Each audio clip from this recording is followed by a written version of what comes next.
그래서 이 중내 흑색질은 10년마다 자연적으로 5%씩 사멸을 합니다. 정상적인 사람들도. 그래서 이 자연적이란 말은 노화의 현상이기 때문에 뇌도 나이가 들어가고 정상적인 사람도 이 흑색질이 없어지고 사멸되고, 만약에 우리가 120살까지 산다면은 사람의 천수는 125세라고 돼 있죠. 그래서 원래 병이 없으면 사람은 125세까지 살 수 있다고 합니다. 근데 5살 정도 양보해서 120세까지 산다고 한다면 이 흑색질의 약 6 내지 70%가 사멸하고, 그 결과 도파민을 포함한 신경 전달 물질을 분비하는 데 어려움이 나타나기 때문에 파킨슨병의 증상이 누구라도 발생하게 되는 거죠.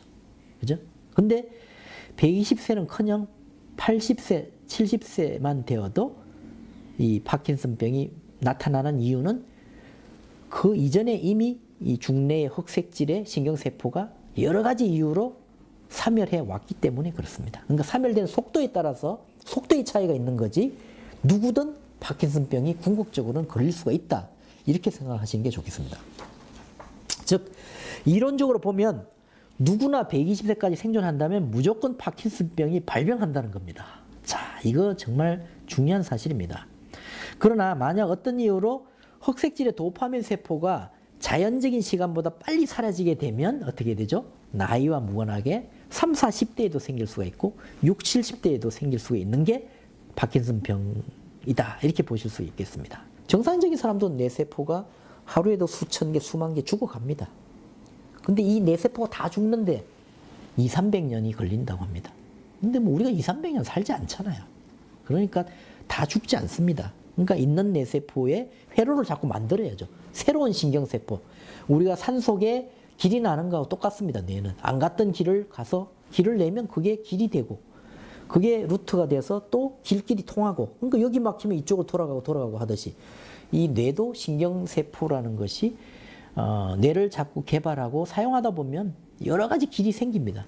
뭐 이쪽 흑색질이 말을 안 듣면 오른쪽, 왼쪽 흑색질이 말을 안 듣면 오른쪽 흑색질이 그 기능을 강화시켜서 더 못했던 왼쪽 흑색질의 기능까지도 더해서 도파민을 많이 만들어내면 되는 겁니다. 그래서 제가 이 파킨슨병에 대한 설명을 할 때 다소 어렵더라도 파킨슨병이 어떤 병인가는 확실히 알고 있어야 되고 왜 걸리는가를 확실히 알고 있으라고 강조하는 게 바로 여기에 있는 겁니다.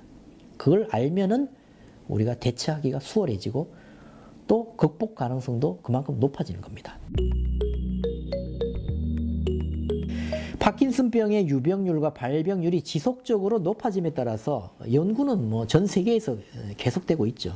그래서 20, 30년 안에 원인 규명과 함께 획기적인 치료법이 개발될 것으로 보인다라고 자료들이 나오고 있는데 저는 이런 자료들을 별로 신봉하지 않습니다. 그래서 한간에는 뭐 이제 치매에 대한 신약 개발도 됐다, 뭐 파킨슨병에 대한 신약 개발도 됐다, 이런 보도 자료들이 뭐 5년, 10년 전에도 계속 나오고 있는데 동물 실험은 통과했는데 사람에게 적용하면 별 효과가 없다, 이렇게 또 실망하는 기사들을 하도 많이 봤기 때문에 20, 30년 안에 원인 규명되면 뭐합니까? 지금 70대, 80대 어르신들이 100세 이상 살아 계실지 안 계실지도 모르는데, 그러면 현실적으로 그러면 그때까지 우리가 낙담하고 좌절하고 절망하면서 살아야 되느냐? 그렇지 않습니다. 아까도 이야기했지만 정상을 잘 관리해서 더 악화되지 않도록 휠체어 타서 정말 침대에 누워서 생활하는 그 상태까지 가지 않도록 잘 관리하고 우리가 케어를 하면 되는 겁니다. 그래서 그 원인 규명이 되고 획기적인 치료법이 나타날 때까지는 빨리 발견하고 제대로 관리하고 치료하는 게 지금 현실적으로는 가장 확실한 해답이다, 이렇게 볼 수가 있고, 또 노화라는 현상이 파킨슨병과 일부 동일한 증상을 유발하기 때문에 파킨슨병 의심 증상이 나타날 때는 절대로 집에서 자가 진단을 하면 안 되고 반드시 병원으로 와서 조기 진단, 조기 발견을 하면 됩니다. 그래서 초기에 발견하면 제가 보기에는 뭐 100세 이상 관리 가능하다고 봅니다. 그래서 조기 발견이 그렇게 해서 중요한 거고, 또 병원에 가는 걸 두려워할 거 없이 내 집 안방 드나들듯이 이게 드나들어야 됩니다. 저는 그런 생각을 많이 합니다. 병원을 문턱이 있다 이렇게 생각하지 마시고 우리나라처럼 이렇게 의료 제도가 잘 돼 있는 나라도 드뭅니다. 우리나라는 정말 세계 최고의 의료 제도를 가진 나라라고 봅니다. 왜냐하면 그 나라의 전통의학과 현대의학이 절묘하게 이원화돼 가지고 평행한 상태에서 상호 경쟁하는 나라는 전 세계에서 우리나라가 유일합니다.